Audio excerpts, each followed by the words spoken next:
Hey guys, welcome to my channel. I'm Georgia. If you're new, welcome, and if you're not, welcome back. In today's video, I'm gonna be showing you how I achieved this hairstyle. So if you want to see how I did it, stay tuned. But before we get started, make sure you like this video, share the video, subscribe, and also leave a comment down below. So let's get into the video.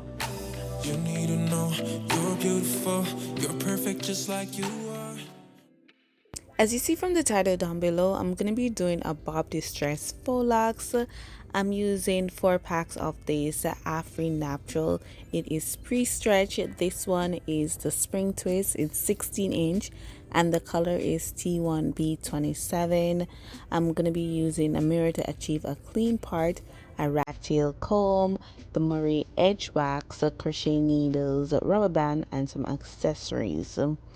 So before I started parting my hair, before I started this hairstyle, I made sure that my hair was fully moisturized to prevent any breakage and to protect my hair under the locks.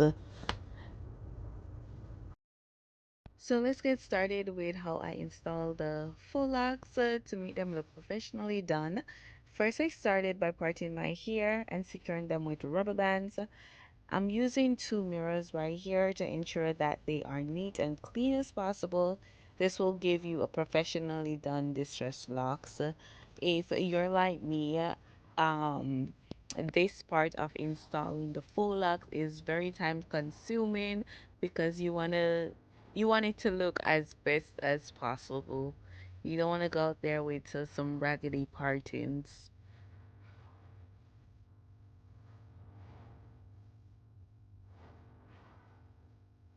As you can see, I'm trying to make sure that all the part is neat as possible before I start applying the rubber bands. I would say this part of installing the faux locks is the most time consuming and the longest part of the process.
In love with this hairstyle. It came out really good. I think I'm gonna be wearing it for a couple of months or so.